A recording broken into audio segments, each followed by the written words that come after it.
Baik, kita mulai teman-teman semuanya. Bismillahirrahmanirrahim. Assalamualaikum warahmatullahi wabarakatuh. Warahmatullahi wabarakatuh. Waalaikumsalam warahmatullahi wabarakatuh.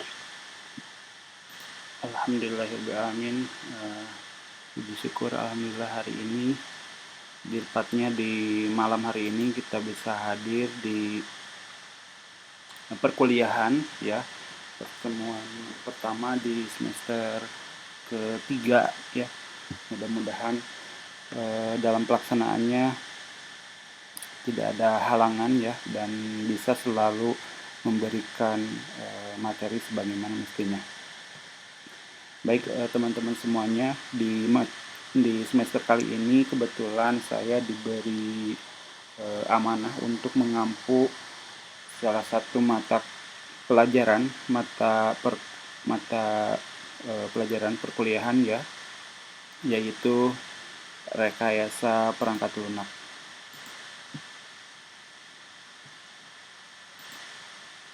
Nah, seperti yang sudah kita ketahui juga bahwasannya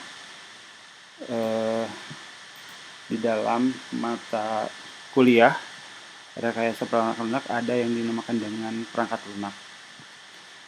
Teman-teman semuanya sudah tampil belum materinya? Sudah, Pak. Oke.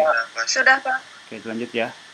Nah, ada kata perangkat lunak. Nah, sebetulnya ini pasti tidak asing lagi ya di benak teman-teman semuanya, bahwasanya salah satu bagian dari sistem komputer adalah yang pertama ada hardware, kemudian ada software, kemudian ada firmware. Nah, yang dimaksud dengan software adalah perangkat lunak.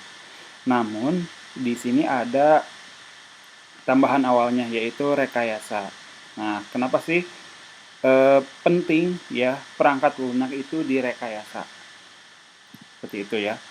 Nah, ketika dalam membuat sebuah perangkat lunak ya, kenapa sih harus direkayasa? Nah, rekayasa perangkat lunak di sini adalah salah satu penerapan melalui pendekatan yang sistematis, disiplin, dan dapat diukur terhadap pengembangan, operasi, dan pemeliharaan perangkat lunak. Dan studi tentang pendekatan-pendekatan tersebut, yaitu penerapan teknik atau rekayasa terhadap perangkat lunak itu sendiri ya. Jadi rekayasa perangkat lunak ini adalah salah satu tahapan-tahapan yang sistematis ya, yang terukur di mana dalam membuat sebuah perangkat lunak, baik itu membuat dari awal ataupun dalam segi pengembangan.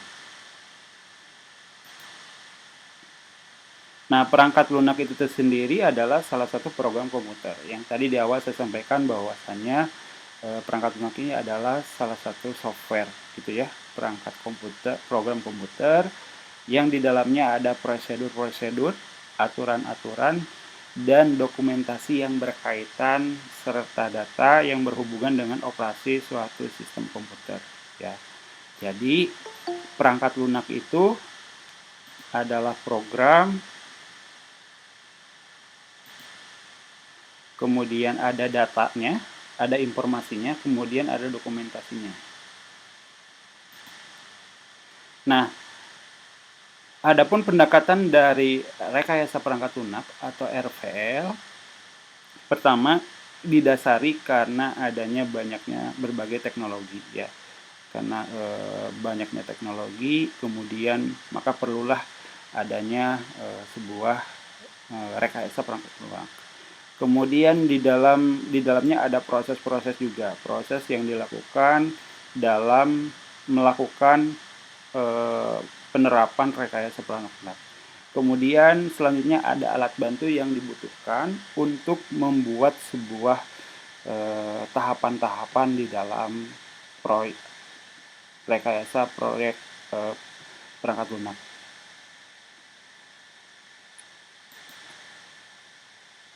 Nah, tujuannya sih apa sih rekayasa perangkat lunak itu? Yang pertama adalah kinerja, kemudian yang kedua ada biaya, dan yang ketiga ada waktu. Nah, bagaimana nanti sebuah software atau perangkat lunak dapat menghasilkan yang bernilai ekonomis, ya, bernilai ekonomis, dapat memangkas biaya-biaya yang tadinya misalkan ketika di dalam sebuah sistem organisasi, ya, prosesnya itu secara manual, banyaknya sumber daya yang eh, yang dilakukan untuk mengolah sistem tersebut. Nah, dengan adanya sistem dapat memangkas akhirnya sumber daya yang eh, apa sumber daya yang terjadi atau yang menggunakan sistem tersebut dapat dipangkas.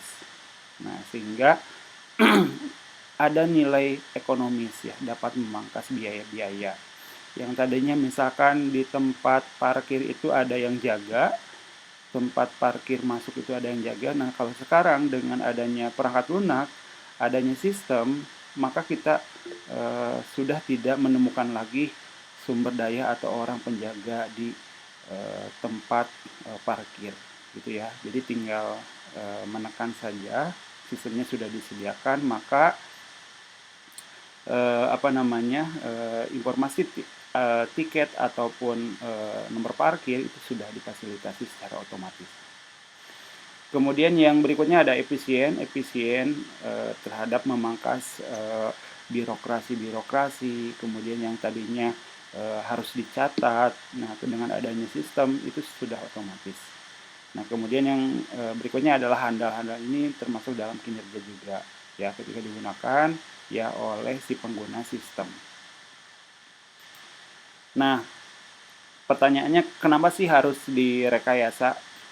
Ada yang mau jawab tidak? Silakan. Kenapa sebuah sistem informasi, sebuah software atau perangkat lunak itu harus direkayasa? Silakan. Ada yang mau menjawab tidak?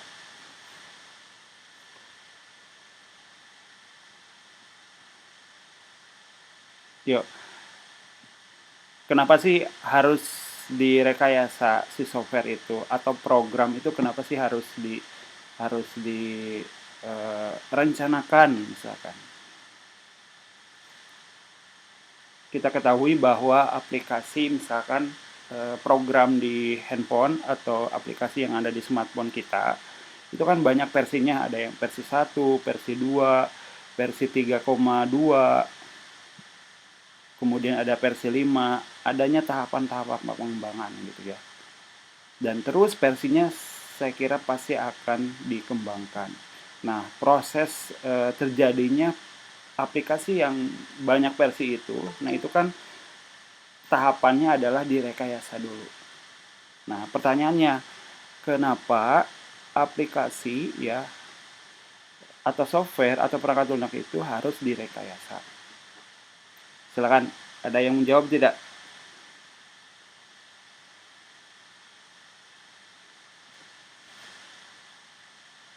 Yuk, siapa? Atau mau saya tunjuk?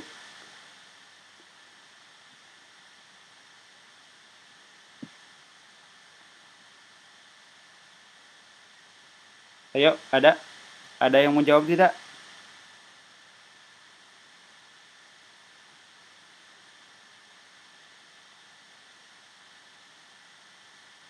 Teman-teman masih mendengar suara saya?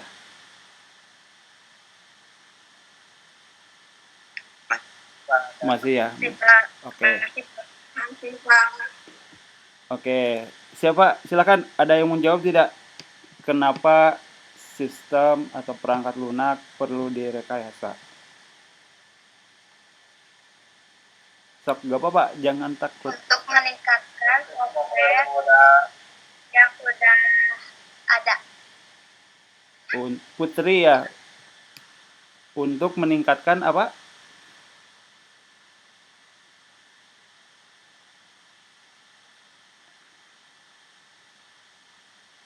Untuk meningkatkan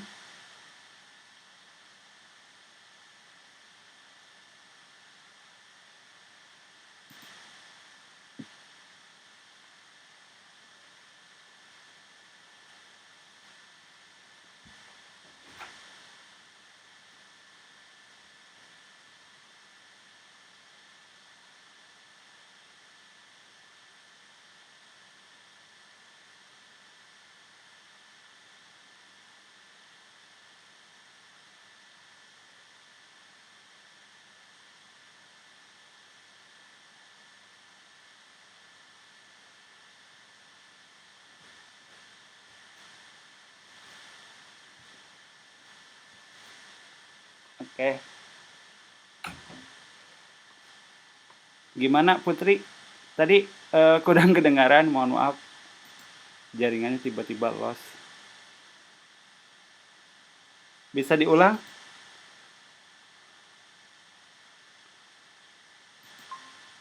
Untuk meningkatkan kualitas aplikasi yang sudah ada. Oke. Softwarenya. Oke.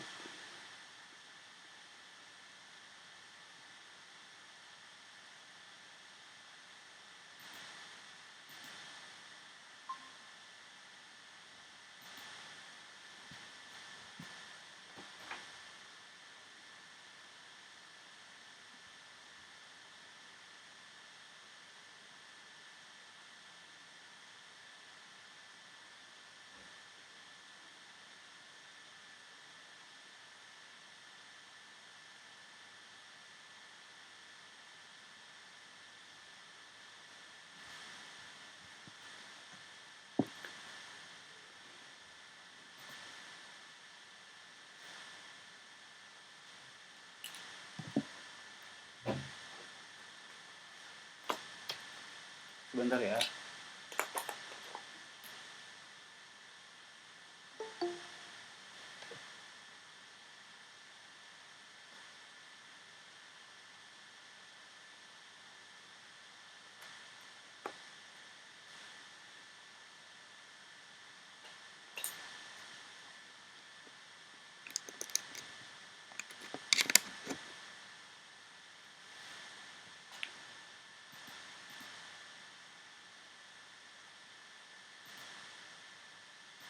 Bentar ya, ini masih banyak yang masuk. Oke, salah satunya betul tadi ya, untuk meningkatkan kualitas daripada sistem atau softwarenya. Jadi eh, apa namanya? Kenapa si software itu dikembangkan ya dengan banyaknya versi-versi. Nah, itu kan salah satunya adalah untuk menjawab permasalahan-permasalahan. Ya. Ketika misalkan proses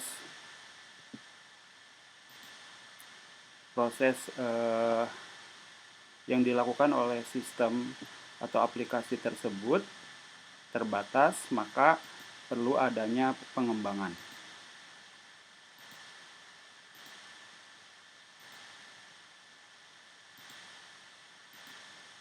Nah, dengan cara apa? Dengan cara melakukan perekayasaan dan pengembangan sebuah sistemnya. Nah, diilustrasikan sama ketika diminta untuk membuat sebuah rumah gitu ya. Kalau tidak direkayasa, ya tidak adanya perencanaan, saya kira rumah itu hasilnya akan tidak bisa diprediksi. Ya, bayangkan kalau seandainya rumah itu dibuat tanpa adanya perencanaan, ya, maka kita tidak bisa memprediksi berapa hari selesai dalam membuat sebuah rumah, ataupun biaya yang harus dikeluarkan itu tidak bisa diprediksi. Nah, dengan adanya rekayasa, setidaknya kita memiliki gambaran kapan rumah itu bisa selesai, jadinya seperti apa, ya, kemudian apa namanya, kualitasnya seperti apa. Nah, itu bisa direncanakan gitu ya. Termasuk bahan-bahan yang diperlukan untuk membuat rumah gitu ya. Baik itu materialnya, kemudian bahan bakunya, tenaga kerjanya gitu ya, tukangnya. Nah, itu akan bisa diprediksi, bisa diperhitungkan. Nah, sama saja dengan ketika kita membuat sebuah aplikasi atau perangkat lunak. Ya, kita bisa eh, melakukan tahapan perencanaan tersebut. Nah, supaya apa? Supaya kita bisa memprediksi kapan software itu selesai dilakukan, ya. Kemudian hasilnya seperti apa. Nah, kita bisa bisa memprediksi.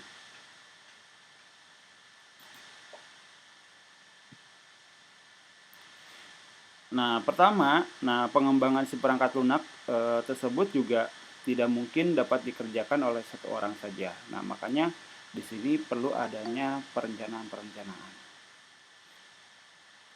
Nah, di dalam merekayasa perangkat lunak pun diperlukan kerja tim yang baik agar pengembangan dapat berjalan sesuai dengan rencana.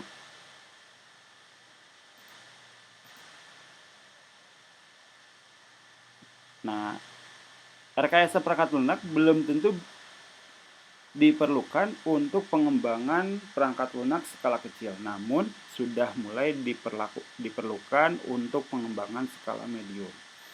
Nah, di dalam membuat software sebetulnya eh, bisa saja tanpa adanya rekayasa perangkat lunak. Misalkan ketika kita membuat sebuah aplikasi, tidak usah adanya perencanaan, bikin aja langsung tanpa adanya perencanaan-perencanaan. Itu sebetulnya boleh-boleh saja gitu ya. Nah, akan tetapi apakah kita bisa memprediksi? Tidak. Hasil dan kualitasnya, kemudian waktu yang diperlukan, kemudian biaya yang dikeluarkan. Nah, kemudian hasilnya pun seperti apa? Nah, kita tidak bisa diprediksi gitu ya. Nah, rekayasa perangkat lunak diperlukan ketika pengembangan perangkat lunak tidak dapat dikerjakan hanya dengan cara tradisional. Artinya, di sini perlu adanya tahapan-tahapan yang dikerjakan yang tidak bisa dilakukan secara langsung. Nah, ketika pengembangan perangkat lunak memerlukan teknik-teknik rekayasa agar produk perangkat lunak yang dihasilkan sesuai dengan target yang direncanakan.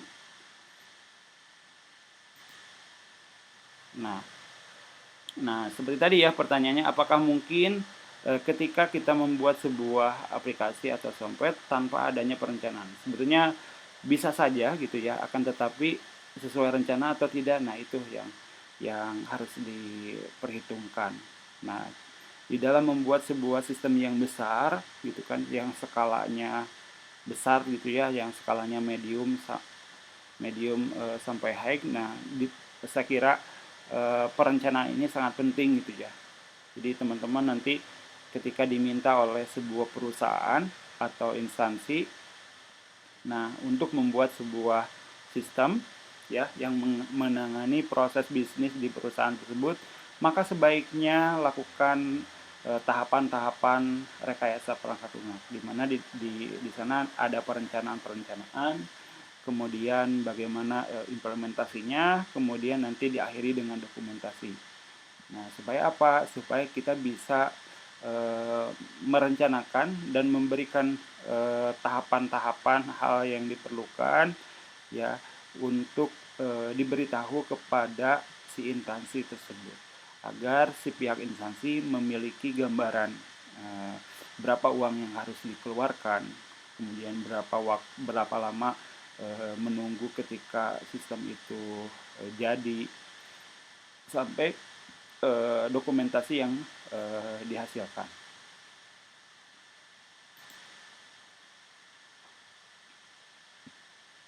Nah, teknik rekayasa perangkat lunak ya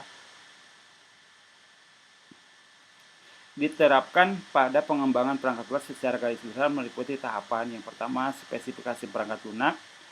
Nah, apa saja sih yang ada di dalam perangkat lunak tersebut?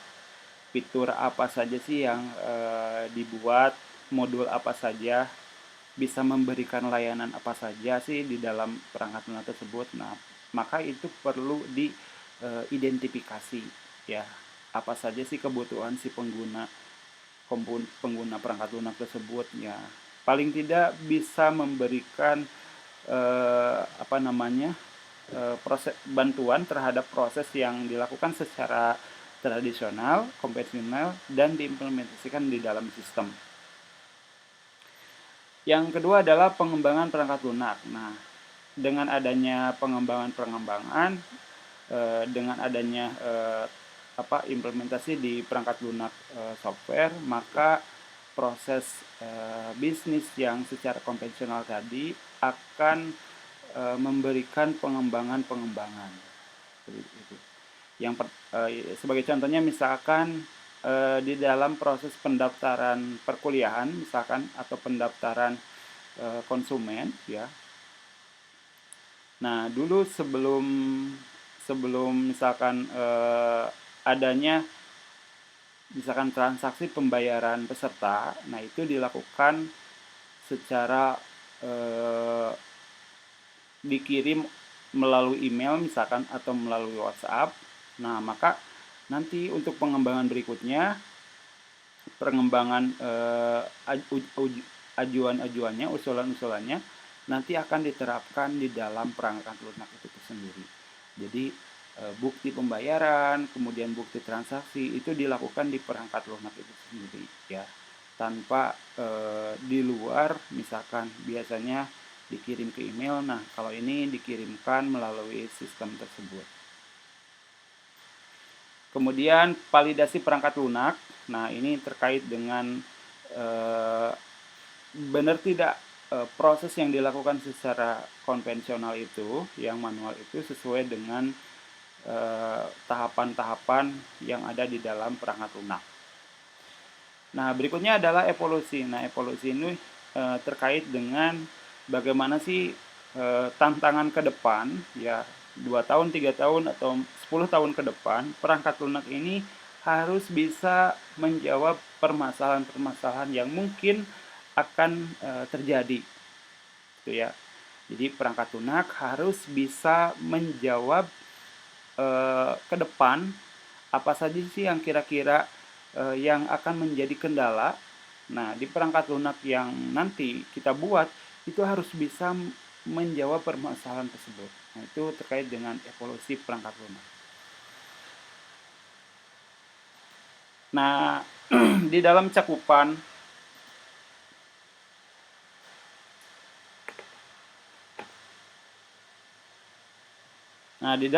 rekayasa perangkat lunak ada 3 ranah utama yang menjadi gabungan ya di dalam membuat rekayasa perangkat lunak. Yang pertama ada proses, yang kedua produk, yang ketiga adalah manajemen. Nah, proses ini apa sih? Nah, proses di dalam cakupan rekayasa perangkat lunak, semua aspek teknis yang diperlukan untuk membangun perangkat lunak dari tahapan awal, spesifikasi, sampai dengan tahap akhir evolusi. Ya, jadi proses-prosesnya itu seperti apa. Kemudian yang kedua ada produk. Hasil proses rekayasa yang diterapkan untuk membangun perangkat lunak berupa produk perangkat lunak yang siap digunakan untuk atau oleh pengguna. Jadi produknya ada. Kemudian yang ketiga, yang terakhir adalah manajemen. Bagaimana mengelola sebuah aspek manajemen yang diperlukan ketika membangun perangkat lunak.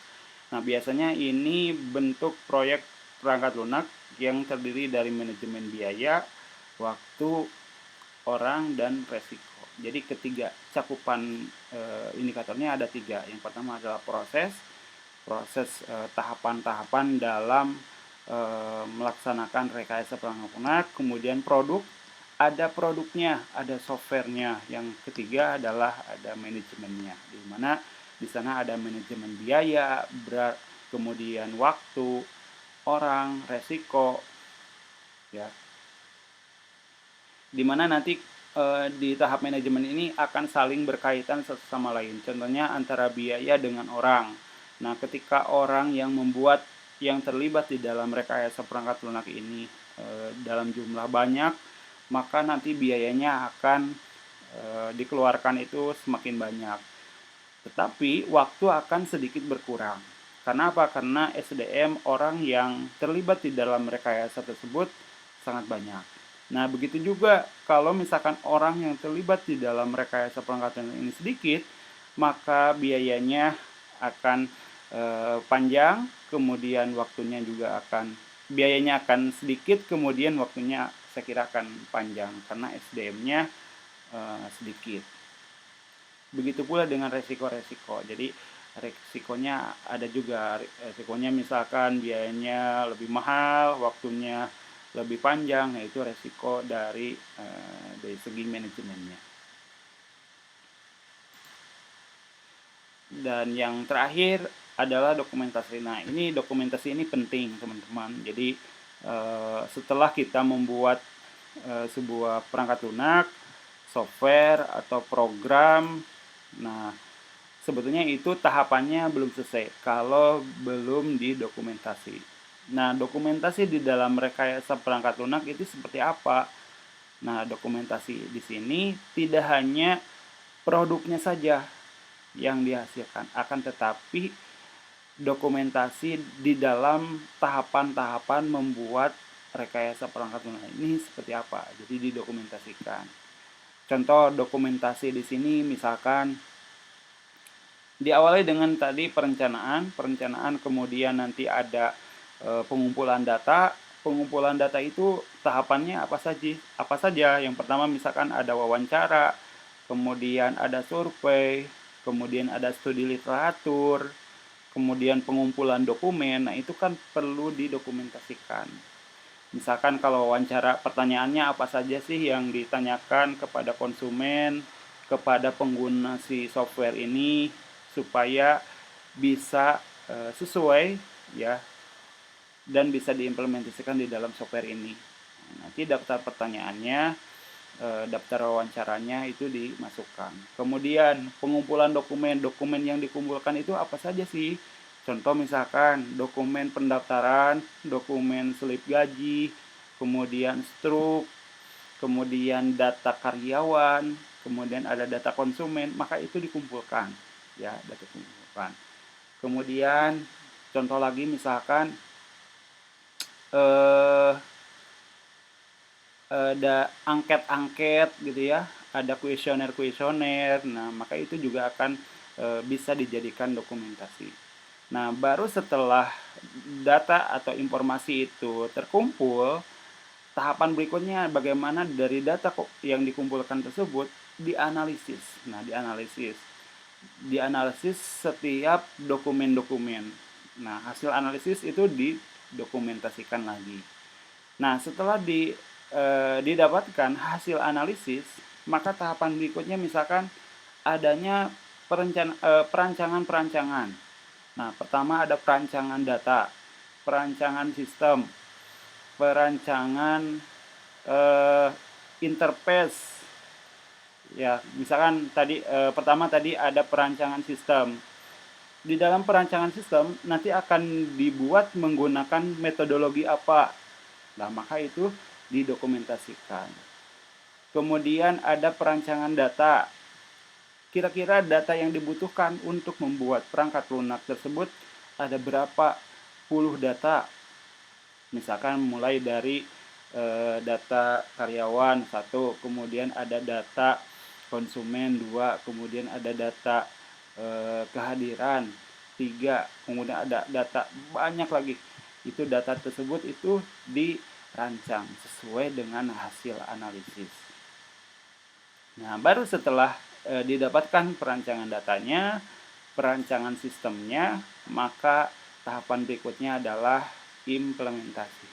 Setelah implementasi, nah di tahapan implementasi, nah itu banyak lagi tahapan-tahapannya. Misalkan membuat algoritmanya, kemudian membuat implementasi di dalam bahasa pemrograman. Jadi codingnya seperti apa. Nah, dari data coding tersebut, daftar bahasa pemrograman tersebut, maka itu didokumentasikan. Jadi tahapan-tahapannya didokumentasikan. Baru setelah implementasi, nanti ada pengujian. Nah, pengujian pun banyak lagi tahapan-tahapannya. Metodologi pengujian sistem seperti apa? Bisa misalkan salah satu contoh menggunakan metode pengujian sistem berbasis black box misalkan. Nah itu frameworknya atau template-nya itu harus sesuai dengan metode black box. Kemudian pengujian berdasarkan uji coba terhadap sistem misalkan. Nah itu tahapannya ada lagi, dokumennya harus dipersiapkan. Nah baru setelah itu ketika ada masukan-masukan, kemudian ada hasil ketika pengujian, baru misalkan kalau ada kendala atau permasalahan baru diperbaiki. Kemudian testing lagi, pengujian lagi, sampai akhirnya sistem atau perangkat lunak yang dibuat itu sudah sesuai, baru terakhir diakhiri dengan laporan akhir ya. Jadi tahapan dari awal sampai akhir. Nah, dokumentasi ini sangat penting ya teman-teman, sangat penting karena siapa tahu karena tadi apa namanya ditemukan nanti misalkan ya 3 tahun atau 10 tahun ke depan ada permasalahan. Nah, maka ketika nanti dikembangkan, si programmer atau orang yang terlibat di dalam rekayasa perangkat lunak ini, nah itu harus melihat dokumentasi-dokumentasi yang sudah dibuat oleh programmer sebelumnya. Jadi ada dokumen-dokumennya. Supaya apa? Supaya perangkat lunak yang dibuat itu sejalan atau sealur dengan tahapan-tahapan pembuatan perangkat lunak sebelumnya ya.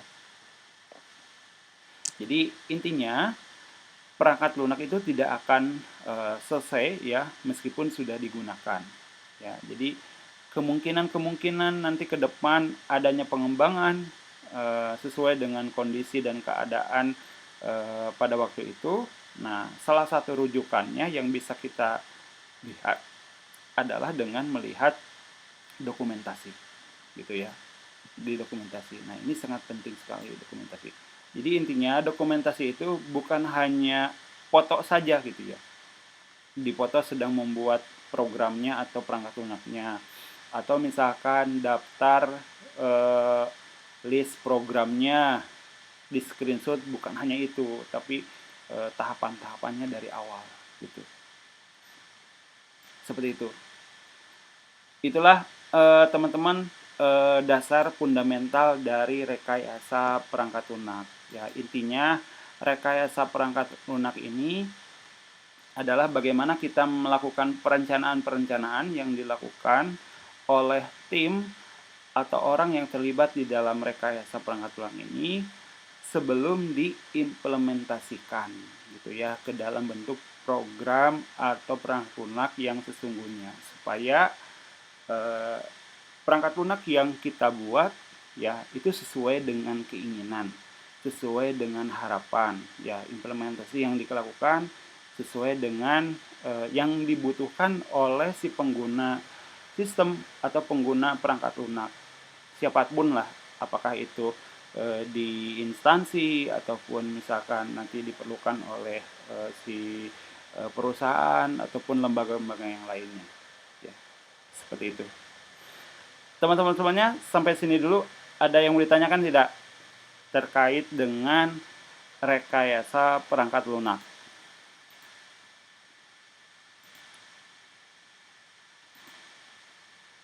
Ada pertanyaan tidak? Silakan.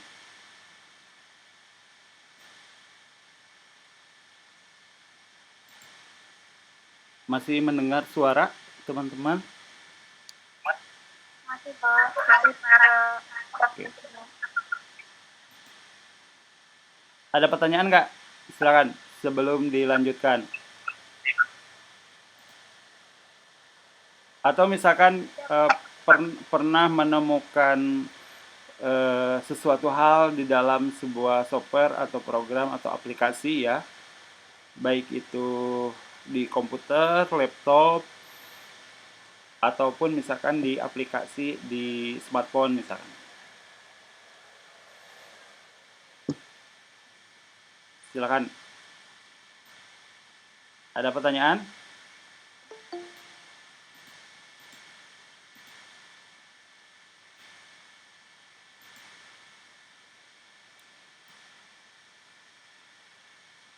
Dilanjut,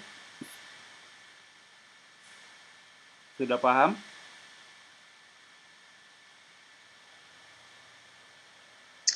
Udah Pak. Oke, lanjut ya.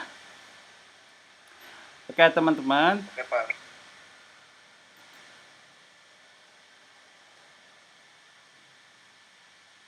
nah secara global, apa namanya, kondisi di mana banyaknya sekarang eh, perangkat lunak itu semakin kesini itu semakin canggih gitu ya, teman-teman. Dan saya kira kalian juga pasti merasakan ya, semakin kesini itu perangkat lunak itu banyak sekali pengembangannya. Nah kalau kita tidak peka gitu ya, kita tidak aware terhadap perkembangan teknologi tersebut, maka kita akan ketinggalan. Nah, di mana perekonomian di semua negara ya ini sangat bergantung sekali dengan perangkat lunak ya. Jadi sekarang itu eh, serba aplikasi gitu ya, serba apps gitu ya.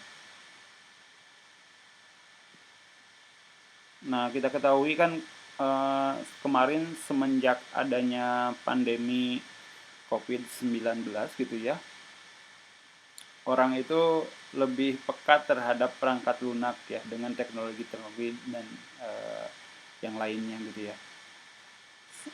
Sampai gitu ya, segala sesuatu harus dilakukan menggunakan perangkat lunak. Kenapa? Karena untuk membatasi interaksi dengan sosial atau dengan manusia gitu ya. Maka perangkat lunak ini banyak sekali yang mengembangkannya. Contoh halnya kemarin ketika masuk ke bioskop gitu ya, ke teater, itu kan salah satunya kan harus dicek menggunakan aplikasi Peduli Lindungi misalkan ya, supaya bisa terdata dan aktivitas kita itu dicatat oleh aplikasi tersebut. Nah itu kan salah satu hal pengembangan. Kemudian paradigma orang atau orang tua ya dulu ya, ketika misalkan berinteraksi atau misalkan bertransaksi di bank, misalkan ketika ingin transfer kan itu kan harus ke mesin dulu, harus ke ATM ya. Jadi harus transfernya melalui mesin ATM. Nah, sekarang itu kan sudah bank itu kan sudah memiliki aplikasi perangkat lunak. Nah, jadi keterbatasan orang di dalam melakukan transaksi itu sekarang itu sudah beralih ke bagaimana menggunakan sebuah perangkat lunak. Jadi kita tidak usah lagi mengunjungi mesin ATM gitu ya. Tidak perlu lagi misalkan harus pergi ke bank gitu ya. Tapi dengan adanya aplikasi perangkat lunak itu sangat memudahkan sekali.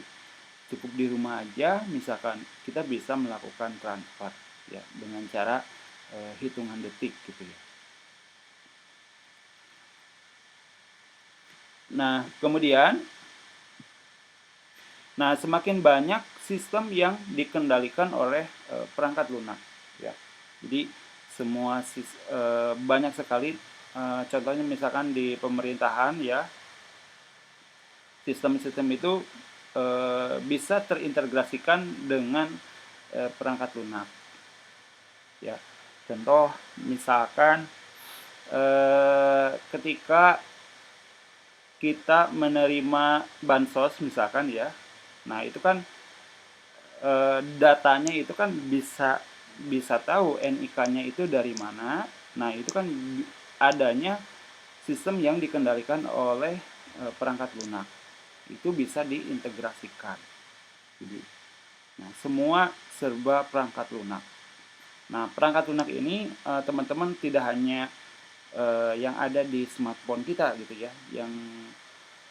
yang ada di laptop kita gitu ya. Akan tetapi perangkat lunak ini bisa dalam bentuk web based gitu ya, atau aplikasi dalam bentuk web yang bisa digunakan melalui web browser. Dan ini banyak sekali. Nah, rekayasa perangkat lunak ini juga sangat berkaitan dengan pengembangan perangkat lunak dengan yang biaya yang efektif ya. Yang tadinya misalkan dengan tidak menerapkan perangkat lunak itu akan menghambat misalkan biaya-biaya yang dikeluarkan itu cukup besar. Nah, dengan adanya perangkat lunak ini akan menghemat biaya-biaya. Contohnya misalkan kita ketahui misalkan transportasi online gitu ya, transportasi online jasa, ataupun misalkan contohlah misalkan transportasi ojek gitu ya, sekarang kan banyak gitu ya. Nah, dengan adanya menggunakan aplikasi perangkat lunak ini akan menghemat biaya,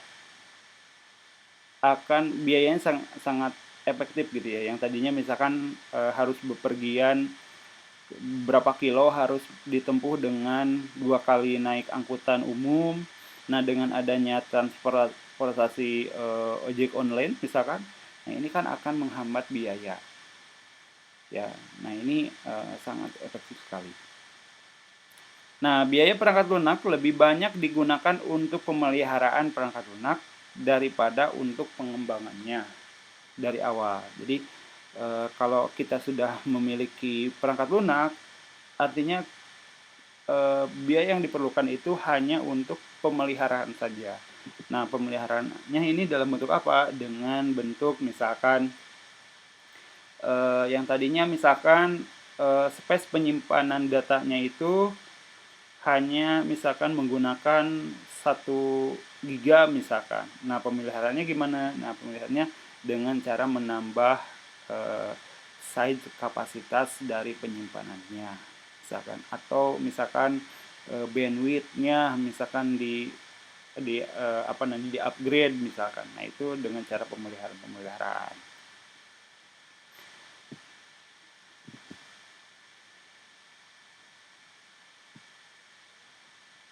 Nah, contohnya misalkan kita ketahui ya, dulu sebelum ada jaringan 5G itu ada misalkan jaringan 3G, kemudian ada 4G, kemudian yang sekarang itu yang sedang banyak perpinjangan adalah 4G ya. Nah, ini juga tahapan-tahapan di dalam pengembangan. Tentunya perangkat lunak pun di sini pasti akan diperbaharui. Kenapa? Karena supaya bisa menyesuaikan dengan adanya jaringan 4G ini. Lalu misalkan sekarang eranya industri 4.0, industri 4.0, banyak sekali proses-proses sistem yang terjadi secara konvensional itu dilakukan menggunakan smartphone, aplikasi-aplikasi. Dan yang terbaru juga ini adanya Internet of Things. Nah, Internet of Things ini bagaimana sebuah sistem ini bisa diintegrasikan dengan jaringan internet ya, dengan kecerdasan buatannya nanti akan diintegrasikan dengan perangkat lunaknya. Ini yang harus kita harus kita sama-sama mempelajari, kemudian bagaimana perkembangan teknologi ini supaya tidak ketinggalan. Syukur-syukur kita harus bisa terlibat di dalam pengembangannya. Nah, produk dari perangkat lunak ini ada 2. Yang pertama ada yang bersifat umum, yang kedua ada yang bersifat custom atau khusus atau berdasarkan pesanan. Nah, yang dimaksud atau yang tergolong ke dalam produk perangkat lunak umum ini yang dibuat oleh pembuat perangkat lunak untuk dijual kepada publik. Artinya ini bisa digunakan oleh siapapun perusahaan yang nanti akan menggunakannya, ya, tanpa adanya spesifik khusus, tanpa adanya karakteristik si perusahaan tersebut. Jadi ini aplikasi ini sangat umum. Jadi umumnya bisa digunakan oleh siapapun, oleh perusahaan manapun, ya, selama aplikasi ini atau perangkat lunak ini berjalan. Nah, semua spesifikasi produk dan perubahannya ditentukan oleh perusahaan si pembuatnya, ya. Ketika ada pengembangannya, ya, maka yang berhak untuk mengupdate, ya, untuk memperbaharuinya adalah perusahaan yang membuat perangkat lunak tersebut atau provider tersebut, ya. Nah, contohnya di sini Microsoft Office. Nah, kita ketahui ya, semuanya pasti mengenal Microsoft Office. Nah, ini perusahaannya adalah Microsoft. Ya, perusahaannya Microsoft. Nah, salah satu produk perangkat lunaknya adalah Office, ya. Microsoft itu banyak sekali software perangkat lunaknya, ya. Nah, yang berkaitan dengan perusahaan-perusahaan atau administrasi atau pencatatan yang mendukung terhadap proses bisnis perusahaan tersebut adalah Microsoft Office. Nah, banyak sekali gitu ya. Nah, di dalamnya ada Microsoft Word, Microsoft PowerPoint, Microsoft Excel, kemudian Microsoft Access gitu ya. Kemudian Note yang lainnya. Banyak sekali gitu ya. Nah, ketika nanti ada pengembangan, nah, yang dapat melakukan pengembangannya adalah perusahaan Microsoft itu sendiri gitu ya. Nah, contoh misalkan yang lainnya misalkan Adobe Acrobat. Nah, Acrobat ini untuk membaca file portable, ya, dokumen portable atau PDF, ya. Nah, ini juga sama seperti Microsoft ya. Cuman ini perusahaannya adalah Adobe. Nah, Adobe pun sebetulnya banyak sekali produk yang dibuat gitu ya, tidak hanya pembaca dokumen atau Acrobat ya, ada juga untuk pengelolaan foto. Misalkan ada Adobe Photoshop. Lalu untuk pengelolaan gambar ada Adobe Illustrator. Kemudian untuk pengelolaan video ada Adobe Premiere. Kemudian untuk efek dan animasi ada Adobe After Effects dan sebagainya. Itu ya. Nah, intinya produk perangkat lunak tersebut adalah yang bisa kita gunakan secara umum, ya. Tidak hanya perusahaan A misalkan. Jadi perusahaan yang lainnya bisa menggunakan. Tapi bisa disesuaikan dengan proses bisnis yang dilakukan oleh perusahaan yang menggunakan aplikasi tersebut. Nah, produk perangkat lunak yang kedua adalah yang bersifat spesifik atau bersifat khusus atau bersifat pesanan lah. Nah, perangkat lunak yang dibuat di sini berdasarkan dengan pesanan pelanggan. Artinya ini menyesuaikan si perusahaannya, ya. Antara perusahaan satu dengan perusahaan yang lainnya ini pasti berbeda. Karena apa? Karena ini pesanan. Nah, apakah contoh misalkan sistem yang ada di kampus A dengan kampus DCI dan kampus yang lainnya apakah sama atau tidak? Nah, saya kira proses layanan di dalam kampus itu pasti berbeda-beda, ya. Nah, maka dari itu, nah, ini bisa disesuaikan dengan sistem yang ada di kampus tersebut. Nah, perusahaan satu dengan perusahaan yang lainnya, misalkan walaupun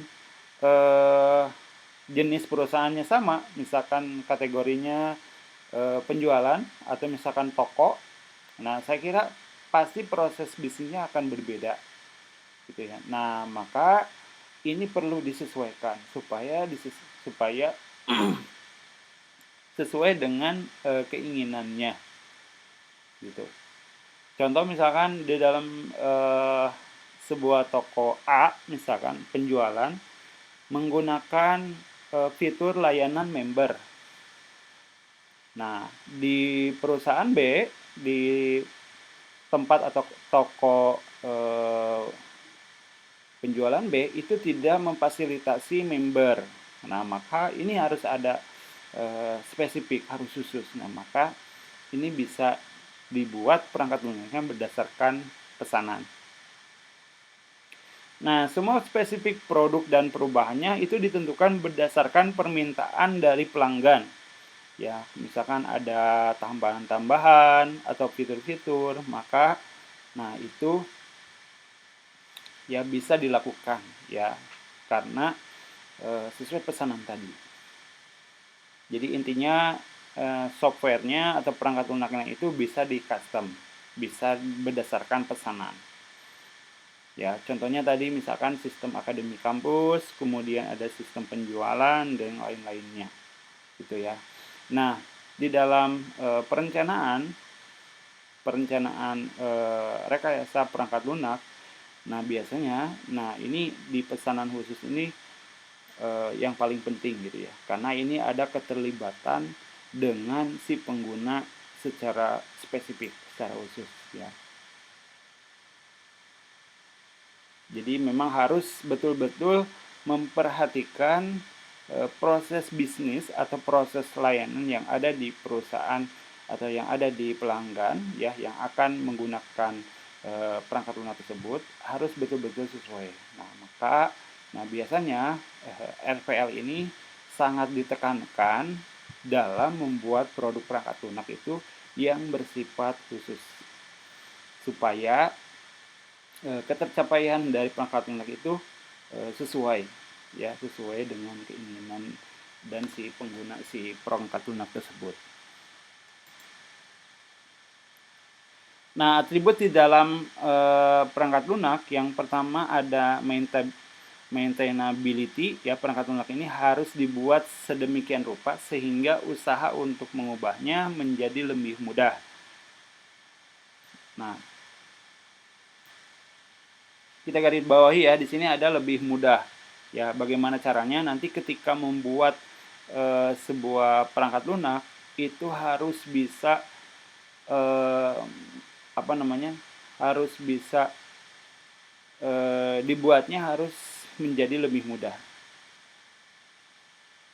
Nah, terkait dengan karakteristik perangkat lunak yang selalu akan berubah-ubah mengikuti tuntunan pelanggan atau sekitarnya. Jadi, ya perangkat lunak ini harus bisa menyesuaikan dengan tuntunan pelanggan ya. Ketika misalkan ada kebijakan baru misalkan atau ada pengembangan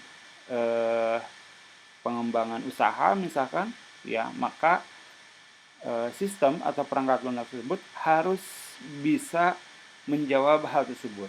Atau paling tidak, kalau tidak bisa, dapat mengubahnya bisa lebih mudah. Jadi tidak mesti sulit ketika menambahkan sebuah fitur tambahan. Nah, berikutnya karakteristik yang berikutnya adalah dependability dan security. Nah, ini terdiri dari yang pertama adalah kehandalan. Nah, bagaimana sistem atau perangkat lunak harus bisa menghasilkan sebuah keputusan atau menghasilkan informasi yang sesuai dan akurat. Jadi informasinya bisa dipertanggungjawabkan. Ketika membuat laporan, ya laporan data penjualan minggu ini, kemudian bulan ini, kemudian tahun ini itu berapa? Apakah sesuai tidak dengan barang yang masuk dan keluar? Apakah sesuai tidak dengan omset yang didapatkan? Nah, itu kan ada kehandalan. ya, informasinya akurat ya. Kemudian yang kedua ada keamanan. Nah, jangan sampai perangkat lunak itu tingkat keamanannya itu sangat lemah gitu ya. Nah, sekarang itu sedang jadi perbincangan juga ya. Ada salah seorang yang eh, meretas gitu ya, meretas situs pemerintah. Nah, itu terkait dengan security ya, keamanan dari perangkat lunak tersebut. Nah, jangan sampai eh, tingkat keamanan ini diabaikan ya, karena ini sangat penting sekali. Kenapa penting? Karena di dalamnya ada data-data yang memang ini menjadi eh, apa, kerahasiaan perusahaan gitu ya. Jadi rahasia-rahasia perusahaan. Nah, itu jangan sampai bisa terbongkar. Apalagi datanya bisa dirusak. Nah, itu yang paling bahaya, itu sampai bisa dirusak. Nah, jangan sampai seperti itu. Maka security ini yang harus diperhatikan juga. Contoh kecil misalkan di dalam penerapan security adalah pada saat login, misalkan login sistem atau perangkat lunak. Nah, tingkat keamanan di dalam login itu seperti apa sih gitu. Sebetulnya itu ada tahapan-tahapannya gitu. Contoh misalkan seperti ini. Pada saat kita memasukkan username dan password, di sana kan ada kolom user, kemudian ada kolom password. Kemudian di sampingnya ada tombol login dan batal misalkan. Tombol login dan batal. Jadi di sampingnya ada form atau tempat isian untuk username, kemudian ada tempat isian untuk password. Kemudian di bawahnya atau di sampingnya ada tombol login dan batal. Nah, kira-kira menurut teman-teman, tombol login dan batal itu harus aktif atau tidak? Kalau seandainya username dan password belum dimasukkan. Tidak.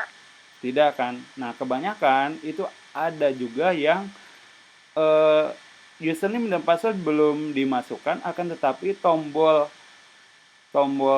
login dan batal itu aktif gitu.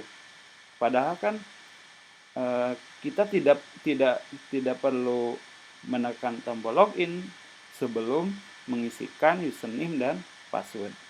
Nah, hal-hal itu yang harus diperhatikan. Atau ketika misalkan tombol loginnya diklik, nah apakah harus memberikan informasi atau memberikan dialog informasi atau tidak menampilkan respon sama sekali? Menurut teman-teman gimana? Username dan password, misalkan ya, username dan password kan username, password, kemudian login. Nah, loginnya diklik misalkan. Nah, itu harus memunculkan informasi apa?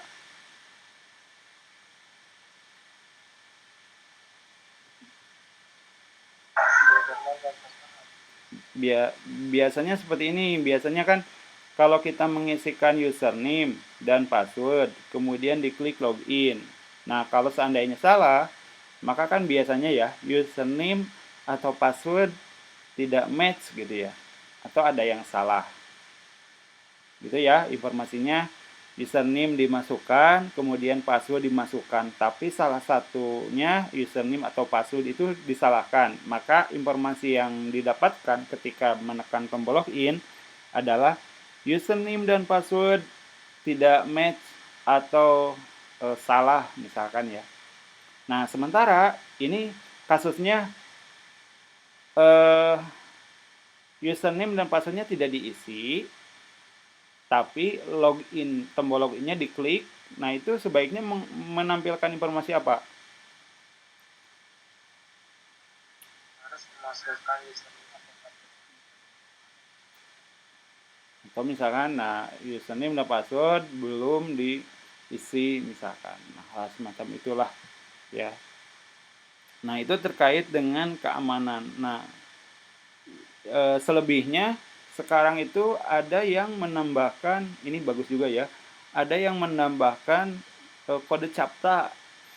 Nah, mungkin teman-teman pernah lihat kode CAPTCHA. Jadi selain username dan password, itu kita harus memasukkan kode CAPTCHA. Nah, itu kode CAPTCHA itu memang di-generate oleh sistem ya, supaya menghindari orang-orang yang hacker-hacker tadi gitu ya. Jadi ada CAPTCHA-nya gitu ya. CAPTCHA kan nanti berbeda-beda ya. Ada yang kombinasi kode, ada yang hanya angka saja gitu. Ada yang memang jenis CAPTCHA-nya rupa-rupanya apa namanya, desainnya sulit sekali untuk dibaca gitu. Ada juga yang seperti itu. Atau ada juga yang setelah memasukkan username dan password, maka di bawahnya ada hitungan-hitungan. Nah, ada juga yang menggunakan metode tersebut. Jadi biasanya ada yang CAPTCHA, nah ada yang harus memasukkan penjumlahan angka misalkan, atau misalkan perkalian angka. Nah, ada juga yang seperti itu.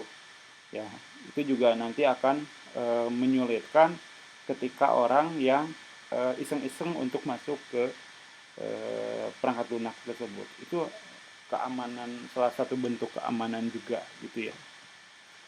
Jadi teman-teman, keamanan ini penting juga gitu ya. Nah, kalian itu saya yakin pastilah semuanya menggunakan internet. Nah, paling tidak data-data kita itu jangan sampai sembarangan lah, sembarangan ngisi-ngisi data-data ini berkaca terhadap kejadian kemarin gitu ya. Jangan sampai kita banyak mengklik sesuatu gitu ya, atau misalkan jangan sampai kalau ada informasi yang memang apa namanya, tidak dikenal, nah itu sebaiknya diabaikan saja.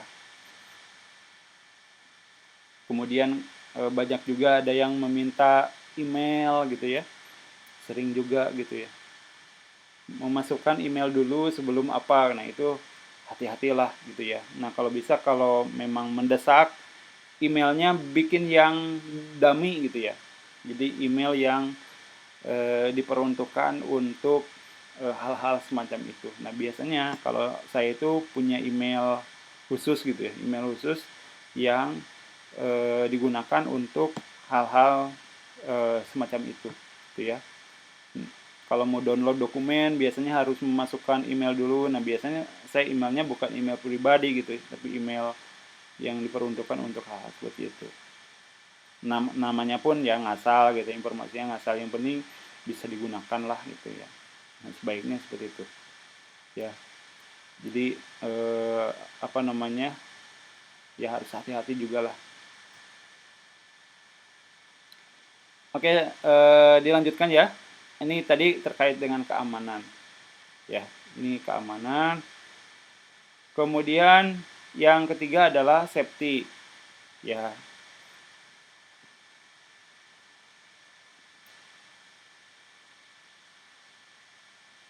Nah, perangkat lunak yang dependable tidak akan menyebabkan kerusakan fisik dan ekonomis ketika sistem gagal beroperasi, termasuk tidak memungkinkan pengguna yang mencurigakan dapat mengakses dan merusak sistem gitu ya.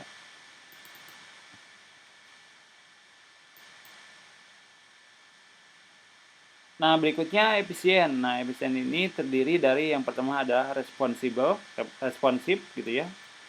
Jadi tidak, ini terkait dengan apa, respon ketika melakukan proses data, apakah apa namanya, responsibilitasnya apakah secara real time ataupun harus menunggu ya. Paling tidak harus sesegera mungkin lah, harus bisa segera direspon, harus ditangani. Jadi ketika mencetak data itu berapa lama sih yang harus ditunggu gitu. Nah, itu harus sesegera. waktu proses, ya waktu proses transaksinya berapa lama sih gitu ya, sampai akhirnya bisa memutuskan sebuah laporan. Kemudian utilitas memori, nah ini juga sangat penting ya. Jadi pemrosesan si data itu, pemrosesan data ini nanti akan melibatkan memori yang digunakan ya. Jadi bagaimana caranya si memori ini dapat bisa menangani proses-proses yang dilakukan oleh si perangkat lunak tersebut ya. Ataupun kalaupun misalkan diperlukan eh, proses yang tinggi ya, pemrosesan yang banyak, maka memori ini harus bisa disesuaikan ya, paling tidak di-upgrade ke yang memiliki kapasitas memori pemrosesannya yang sangat tinggi misalkan, dan sebagainya ya. Jadi perangkat lunak yang efisien, tidak boros, dan menggunakan sumber daya sistem semisal alokasi memori dan CPU. Jadi CPU ini adalah prosesornya ya. Jadi teman-teman bukan CPU komputernya, tapi prosesornya. Ini prosesornya dan memori. Karena yang nanti akan memproses itu selain penyimpanan datanya adalah ada memori, kemudian ada prosesor. Nah, berikutnya adalah acceptability. Nah, ini terdiri dari understand. Jadi si perangkat lunak ini harus bisa dimengerti oleh si pengguna perangkat lunaknya. Jadi jangan sampai perangkat lunaknya justru tidak dimengerti oleh si pengguna sistemnya. Jadi alur sistemnya sangat sulit untuk bisa dipahami gitu ya, harus dipelajari betul-betul, tidak bisa satu kali langsung bisa paham gitu ya. Ya. Jadi intinya perangkat lunak ini harus mudah dimengerti ya. Jangan sampai banyak banyak tahapan-tahapan yang kira-kira tidak penting lah gitu. Jadi kalau sudah login langsung ke menu utama gitu. Tidak usah ada menu-menu apakah Anda yakin mau login, misalkan ya. Kemudian ketika sudah login, apakah Anda sebagai siapa gitu ya. Jadi ada tahapan-tahapan atau step-step yang harus dilalui sebelum ke proses berikutnya. Nah, itu sangat bertele-tele. Jadi intinya sekali lagi ya, aplikasi atau perangkat lunak harus bisa dimengerti. Kemudian yang kedua harus bisa digunakan. Digunakan di sini mudah digunakan gitu ya. Jadi mudah digunakan. Kemudian yang ketiga ada kompatibel dengan perangkat yang lain yang bisa digunakan oleh pengguna. Kompatibel misalkan ketika digunakan di laptop, ketika digunakan dengan layar misalkan 14 in, atau kompatibel ketika digunakan di smartphone dengan layarnya 5 inci misalkan. Itu harus bisa menyesuaikan gitu ya. Kebanyakan si perangkat lunak atau software itu kan ada yang memang kompatibelnya khusus untuk laptop saja misalkan ya, karena memang aplikasinya hanya digunakan di laptop atau komputer. Ada yang memang perangkat lunak ini bisa digunakan di laptop dan di smartphone ya. Smartphone-nya memang difasilitasi juga versi mobilenya, ataupun satu aplikasi bisa digunakan di laptop, kemudian bisa digunakan di smartphone dalam satu aplikasi. Tapi biasanya yang satu aplikasi itu bersifat aplikasi web based. Jadi digunakannya menggunakan web browser, pakai Google Chrome atau Mozilla. Contoh misalkan sistem yang sekarang digunakan LMS. Nah, itu kan LMS itu perangkat lunak yang berbasis web based. Nah, itu kan bisa digunakan di laptop, bisa digunakan di smartphone. Nah, apakah kompatibel? Tidak. Nah, itu selama tidak ada error, kemudian tampilannya isinya ya, isi tampilannya sama, saya kira itu termasuk dalam compatible. Nah, tapi biasanya ya sistem atau perangkat lunak berbasis web based, nah biasanya itu termasuk dalam ada yang dinamakan dengan responsibilitas. Jadi ada responsif gitu ya. Jadi kalau di tampilan di laptop itu tampilannya landscape misalkan ya, atau tampilannya menyesuaikan laptop atau komputer gitu ya. Kemudian kalau digunakan di smartphone, nah itu akan menyesuaikan sesuai dengan tampilan smartphone. Nah, itu yang dinamakan dengan responsibilitas atau responsif.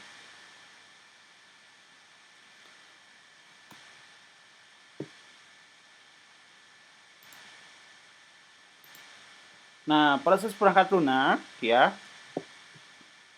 Pertama, spesifikasi perangkat lunak. Nah, pendefinisian bersama antara pelanggan dan pengembang perangkat lunak yang akan dibuat berkaitan dengan kemampuan perangkat lunak, batasan dan operasinya. Nah, ini proses di dalam rekayasa perangkat lunak.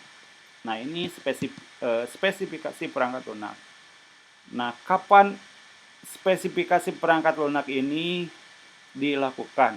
Mendata spesifikasi perangkat ini dilakukan pada saat pengumpulan data. Nah, tadi kan di awal kan ada wawancara.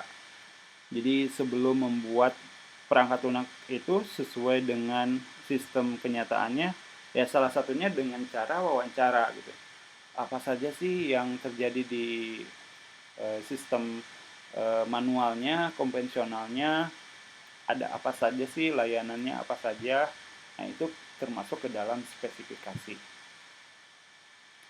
Kemudian yang kedua, pembangunan perangkat lunak. Nah, di dalam pembangunan perangkat lunak ada perancangan ya. Jadi ada perancangan data, ada perancangan sistem, ada perancangan tampilan sistem, tampilan perangkat lunak gitu ya. Kemudian lalu ketika perancangan sudah didapatkan, sudah dibuat, baru diimplementasi perangkat lunak. Implementasi di sini implementasi ke dalam bahasa pemrograman ya. Lalu proses yang berikutnya adalah validasi. Nah, validasi ini pemeriksaan perangkat lunak untuk memastikan bahwasannya perangkat lunak ini sudah memenuhi kebutuhan pelanggan. Itu ya. Siapa yang memvalidasi ini? Yang memvalidasi adalah pengguna perangkat lunaknya. Siapa itu? Nah, itu bisa administrator, admin, bisa operator, atau bisa user-user yang lain, contoh pimpinan atau kepala bagian, ataupun pengguna atau di luar sistem. Jadi contohnya misalkan pelanggan juga nanti bisa memvalidasi kalau seandainya pengguna pelanggan di luar sistem itu bisa mengakses atau melakukan penggunaan perangkat lunak itu.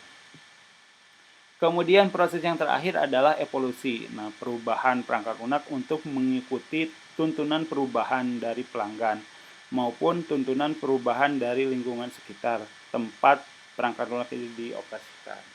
Jadi ini adalah bagaimana, sekali lagi ya, perangkat lunak ini harus bisa menjawab tuntutan perubahan. Tuntutan perubahan itu misalkan adanya kebijakan daring misalkan, bisa nggak difasilitasi untuk rapat online misalkan, atau melaporkan kinerja itu tidak dicatat karena bekerja di rumah, maka bisa dilakukan dalam perangkat lunak. Contohnya misalkan kinerja misalkan. Jadi untuk pelaporan kinerja itu dilakukan pada perangkat lunak yang dibuat. Jadi ada evolusi gitu ya. Oke, teman-teman, sampai sini suaranya masih terdengar? Masih, Pak. Pak. Kita sampai jam berapa ya gitu? Jam 20.40. Jam 20. Oke, sebentar lagi ya. Ada pertanyaan nggak? Silakan sampai sini.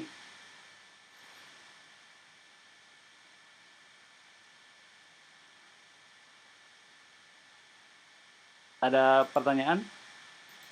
Atau dilanjutkan?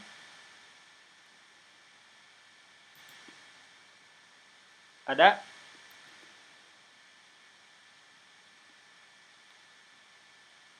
Oke, nah berikutnya jenis-jenis aplikasi perangkat lunak. Nah, sebetulnya eh, perangkat lunak ini sangat banyak sekali ya, tergantung kita dalam menggunakan atau peruntukannya untuk apa. Nah, pertama ada aplikasi atau perangkat lunak yang berdiri sendiri, ya, ada standalone, kemudian ada aplikasi berbasis transaksi interaktif, sistem kendali tertanam, sistem pemrosesan, sistem hiburan, sistem untuk pemodelan dan simulasi, sistem pengumpulan data, dan sistem dari beberapa sistem atau subsistem gitu ya.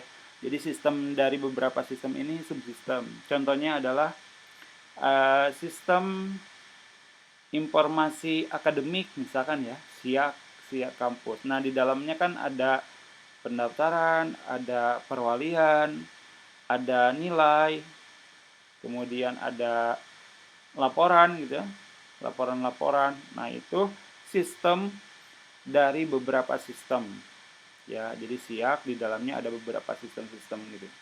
Ini seperti itu ya.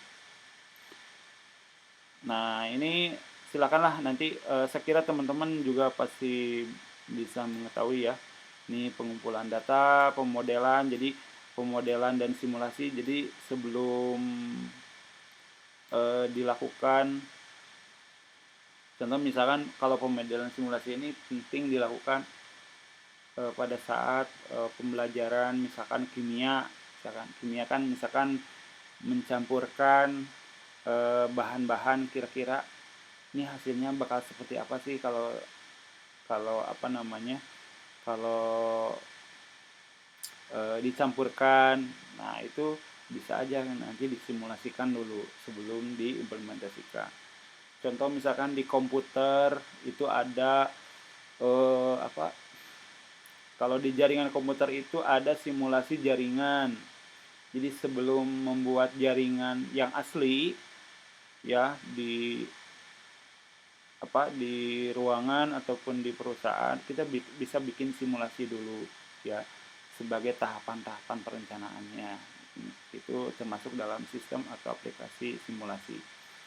Nah, sistem hiburan, nah ini seperti halnya YouTube. Nah, itu kan salah satu sistem atau perangkat lunak berbasis hiburan. Nah, yang berikutnya adalah rekayasa perangkat lunak berbasis web. Nah, web ini salah satu platform ya yang sedang tren saat ini ya. Jadi web ini sebuah platform utama untuk menjalankan sistem perangkat lunak. Jadi banyak sekarang aplikasi-aplikasi itu yang dibuat berbasis web based. Banyak organisasi lebih banyak mengembangkan perangkat lunak berbasis web daripada aplikasi berdiri sendiri atau berbasis lokal. Ya, jadi standalone. Jadi contoh misalkan kalau aplikasi yang berdiri sendiri itu, aplikasi lokal itu yang eh, hanya diinstal di laptop atau komputer yang berdiri sendiri gitu ya. Jadi ketika ingin digunakan di komputer lain itu harus diinstal dulu di komputer yang lain. Ya, contoh saya sedang menggunakan aplikasi yang diinstal di laptop saya misalkan ya. Nah, ketika ingin digunakan, diakses oleh teman-teman ya, teman-teman juga ingin membuka, nah maka harus diinstal dulu di komputer teman-teman. Jadi maksudnya stand alone itu seperti itu. Tapi memang ada plus minusnya lah ya. Jadi sekali lagi, meskipun aplikasi web ini menjadi platform utama dalam sistem perangkat lunak, ya itu ada plus minusnya lah. Plusnya mungkin bisa diakses oleh siapapun, ya, tanpa harus install dulu, ya, tanpa harus diinstal dulu. Kemudian ketika karena berbasis client server, ya, jadi ada servernya gitu ya, maka ketika ada perubahan update itu tidak akan mempengaruhi data-data di komputer yang lain gitu ya, selama servernya tidak bermasalah. Jadi perubahannya hanya cukup di server aja. Tapi kekurangannya pun ada gitu ya, karena ini diakses oleh siapapun bisa mengakses. Artinya orang yang berpikiran jahat atau kriminal, atau yang sekarang sedang tren gitu ya, mengambil data atau hacker gitu ya. Nah, ini juga akan salah satu menjadi kekurangannya. Jadi bisa diakses oleh orang yang tidak bertanggung jawab gitu ya. Nah, kalau aplikasi yang berdiri sendiri yang diinstal gimana? Nah, saya kira itu akan lebih aman ya dibandingkan dengan yang berbasis web based gitu ya. Layanan web atau web service memungkinkan fungsionalitas aplikasi dapat diakses melalui web. Jadi aplikasi yang berbasis web itu fungsionalitas aplikasinya itu sangat mudah gitu ya, karena bisa diakses oleh web gitu. Jadi dengan adanya internet, kemudian ada web browser atau Google Chrome, Mozilla gitu ya, aplikasi web based itu bisa diakses gitu ya. Komputasi awan merupakan pendekatan yang memungkinkan layanan-layanan fungsionalitas dapat dijalankan dari jarak jauh gitu ya. Jadi bisa dibuka, bisa diakses dari jarak jauh gitu ya. Karena datanya itu disimpan di server ya. Jadi di cloud ada komputasi awan. Nah, berbeda dengan yang lokal, aplikasi yang lokal yang di komputer yang diinstal itu tidak berbasis cloud gitu.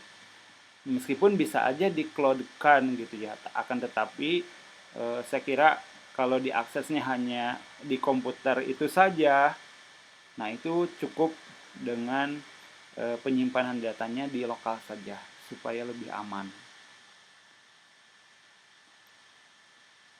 Berikutnya, pengguna tidak perlu membeli perangkat lunak, melainkan hanya membayar sesuai fungsionalitas yang digunakan. Jadi ada beberapa perangkat lunak yang berbayar juga, ada yang tidak gitu ya. Nah, ini tergantung dari jenis perangkat lunaknya.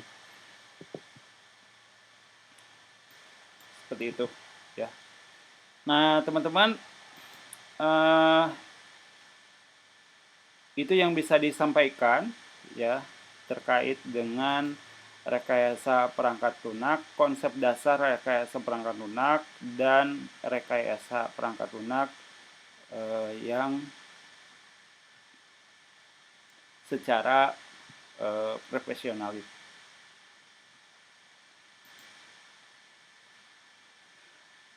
Silakan, sampai di sini ada pertanyaan tidak?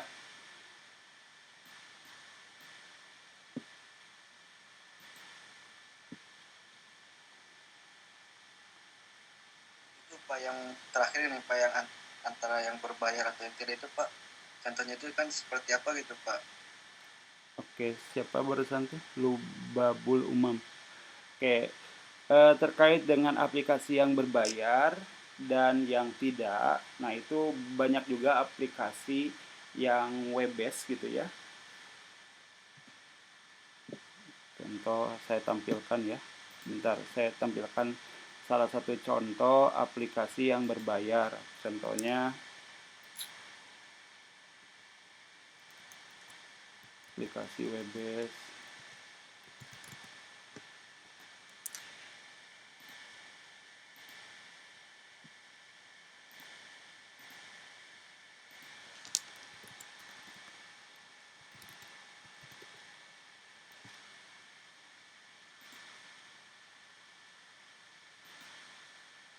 Jadi teman-teman, terkait dengan perangkat lunak yang berbayar, ada yang tidak. Nah, biasanya kalau yang berbayar dengan yang tidak berbayar, nah itu terkait dengan layanan yang diberikan. Biasanya kalau yang gratis itu eh, kontennya misalkan ya informasinya itu terbatas.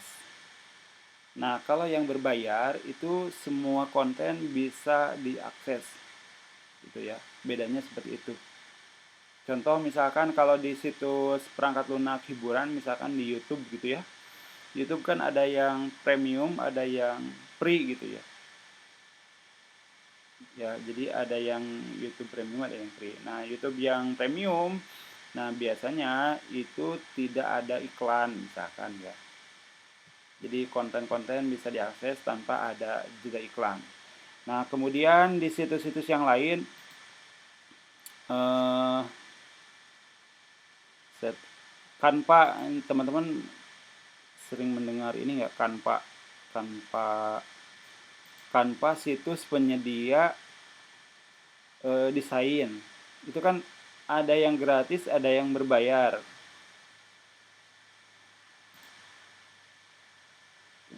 Saya tampilkan dulu ya.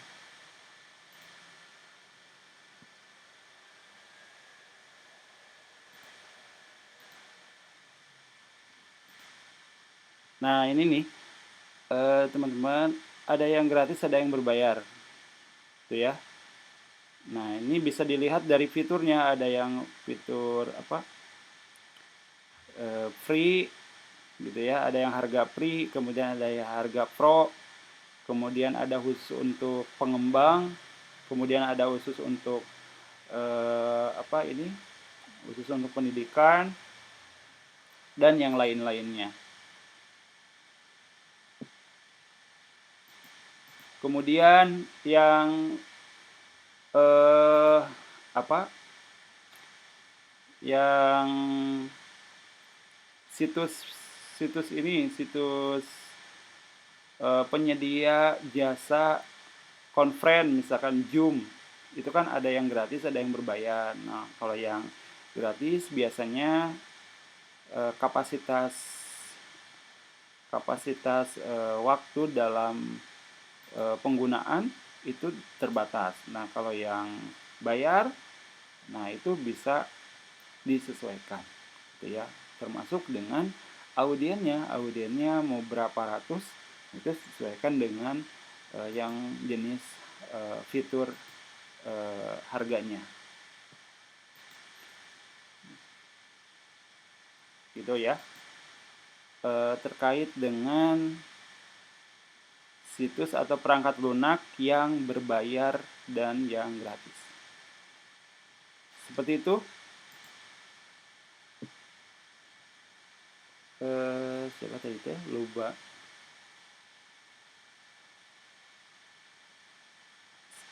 Dapat dipahami nggak?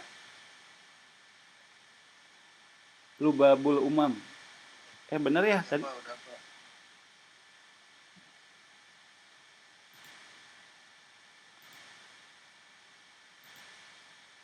Ada lagi nggak? Silakan.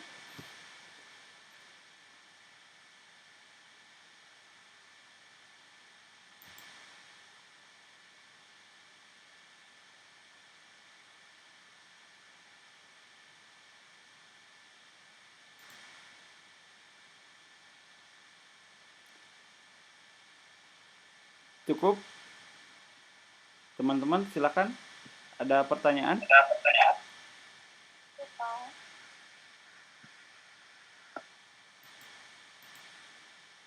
Pak, itu Pak kalau kedepannya Pak bakal ada pembuatan web apa kayak gimana gitu Pak kedepannya, apa ya kan? Saya ingin banget mengendalami ini Pak. Ya. Untuk saya kira kalau di MI itu kan di semester berapa ya? Semester 5 atau semester berapa gitu. Banyak sistem mata mata kuliah sistem informasi gitu ya. Nah, saya tidak tahu tuh dosen pengampunya apakah membuatnya berbasis web based atau berbasis desktop standalone gitu ya, atau hanya konsep sistemnya saja gitu ya. Mungkin nanti bisa disampaikan juga ke dosen pengampunya. Mudah-mudahan nanti membuat aplikasinya atau perangkat lunaknya bersifat web based. Itu ya, Lubamul Umam. Silakanlah kalau sebetulnya teman-teman kalau punya keinginan untuk membuat website gitu ya, atau membuat perangkat lunak atau perangkat lunak berbasis web, silakanlah belajar dulu terlebih dahulu meskipun belum ada mata kuliah khusus.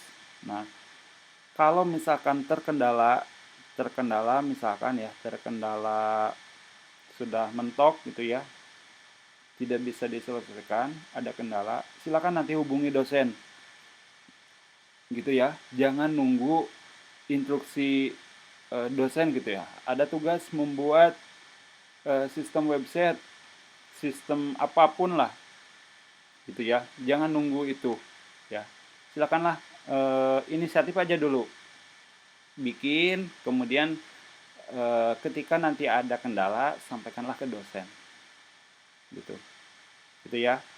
Jadi jangan nunggu nanti ada mata kuliah, ada tugas, inisiatif aja dulu, bikin, kemudian nanti konsultasikan dengan dosen. Saya kira itu akan lebih efektif daripada berdasarkan permintaan dari dosen gitu ya. Karena itu sangat terbatas sekali kalau dari dosen gitu ya. Jadi harus nunggu dulu, belajarnya harus nunggu instruksi dari dosen dulu. Nah, saya kira jangan seperti itu. Jadi sekarang ubah aja. Kita ada kesempatan, misalkan ya, ada waktu, silakanlah browsing-browsing gitu ya, manfaatkan. Nah, ketika misalkan nanti ada kendala, nah silakan nanti sampaikan ke dosennya gitu ya. Jadi polanya dibalik gitu ya, supaya kita belajar berdasarkan kasus gitu ya. Ketika kita menemukan kasus pada saat membuat baris program ini misalkan, nah nanti silakanlah nanti bisa bisa disampaikan lah nanti biar bareng-bareng dengan dosen gitu ya, kalau misalkan ada kendala gitu ya. Lubabul Umam, silakan. Meskipun nanti ada mata kuliahnya juga, tapi saya tidak tahu gitu ya, apakah dosen pengampunya ke sistem websitenya ataupun desktop, saya tidak tahu gitu. Lebih baik dari sekarang aja bikin konsep-konsep gitu ya. Coba-coba nanti biar bisa kalau ada kendala sekali lagi nanti bisa koordinasikan. Seperti itu.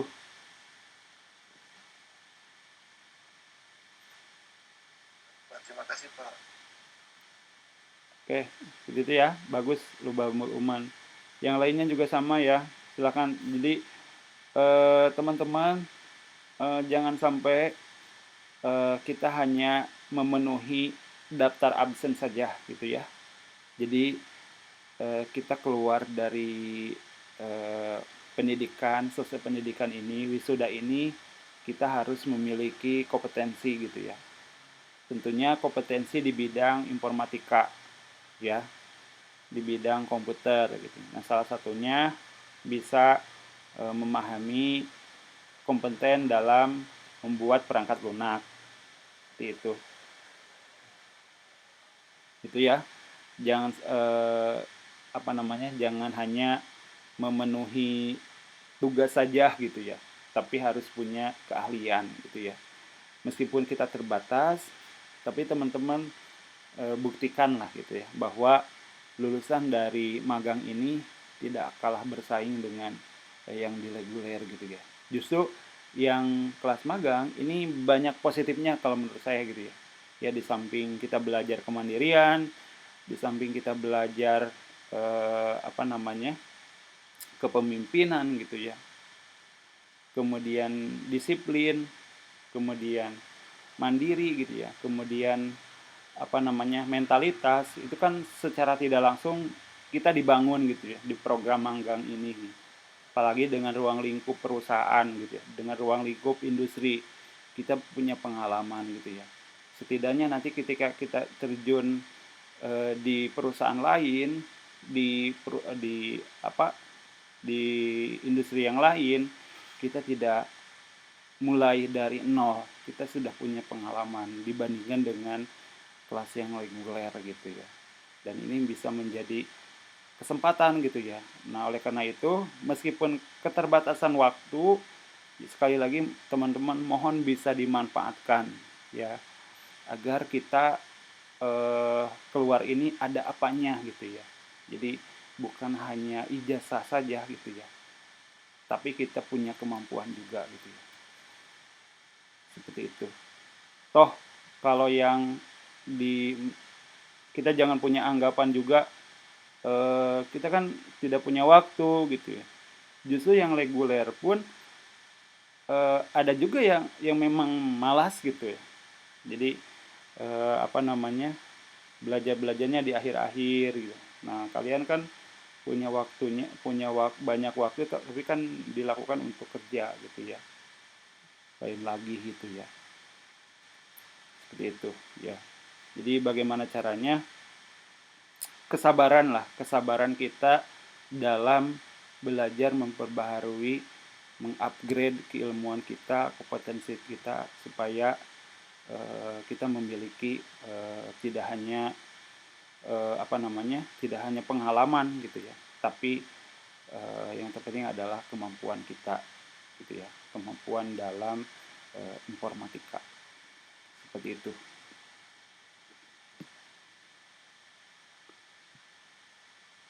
Oke teman-teman, ada lagi?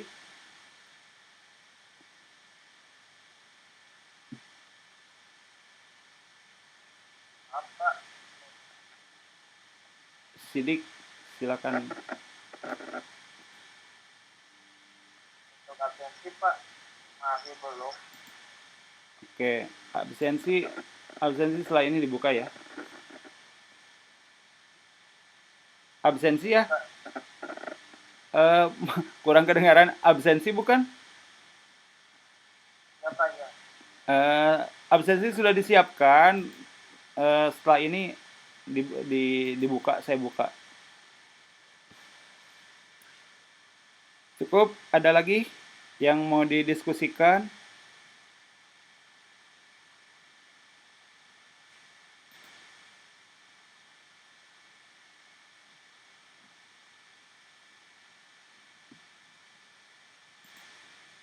Apa sedikit? Iya. Boleh gak materinya dikirim ke LMS? Iya, nanti saya lampirkan di LMS ya. Terima kasih.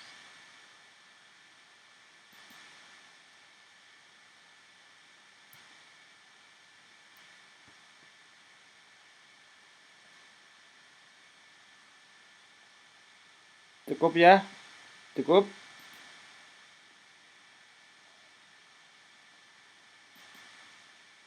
Berapa? Oke, teman-teman, kalau tidak ada lagi yang mau dibahas, terima kasih atas kesempatannya ya, yang sudah meluangkan untuk belajar. Yang terpenting adalah belajar ya. Belajar itu kewajiban gitu ya, kewajiban seorang muslim gitu ya, sampai ke liang lahat gitu ya. Sebelum ke liang lahat itu kan sesuai dengan apa namanya, hadis Rasul. Kemudian teknologi ini teman-teman semakin hari semakin berkembang gitu ya. Hari ini jago aplikasi A, bisa jadi nanti tahun depan aplikasi A itu tidak dibutuhkan.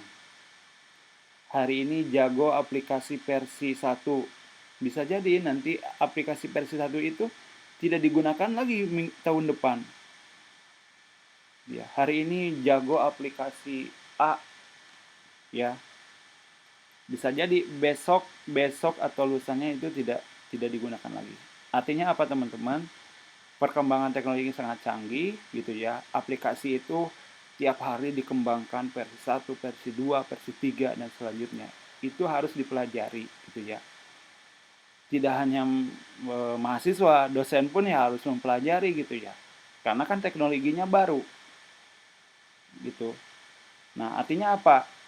Artinya adalah bukan hanya kemampuan skill saja yang dibutuhkan, akan tetapi adalah kesabaran kita di dalam belajar, ya, kesabaran kita di dalam meluangkan waktu untuk bisa mengupgrade keilmuan kita, gitu ya. Artinya yang terpenting adalah belajar, gitu ya. Hari ini teknologi baru, besok lusa ada teknologi baru, belajar lagi, belajar lagi, belajar lagi, gitu ya. Nah, kalau kita tidak mau belajar lagi, ya, kita akan ketinggalan gitu, ya. Orang lain membuat e, perangkat lunaknya, masa kita kita menggunakan aplikasinya pun tidak tidak tidak melakukan gitu ya. Ya, harapan saya tidak hanya menggunakan tetapi harus membuat perangkat lunak tersebut. Ada terlibat di dalam proses rekayasa perangkat lunak tersebut. Itu ya yang terpenting teman-teman adalah kesabaran di dalam belajar, belajar, belajar, belajar ya. Jadi mohon teman-teman sekali lagi saya titip gitu ya, belajar dan jangan sampai hanya memenuhi absen dan tugas saja ya. Oke teman-teman, sekali lagi terima kasih ya atas kesempatannya. Materi akan dilampirkan di LMS, kemudian rekamannya juga akan dilampirkan, kemudian absen silakan diisi setelah ini nanti saya buka. Terima kasih ya teman-teman. Billahi taufiq wal hidayah. Mohon maaf bila ada kekurangan. Wassalamualaikum warahmatullahi wabarakatuh. Warahmatullahi wabarakatuh. Assalamualaikum warahmatullahi wabarakatuh.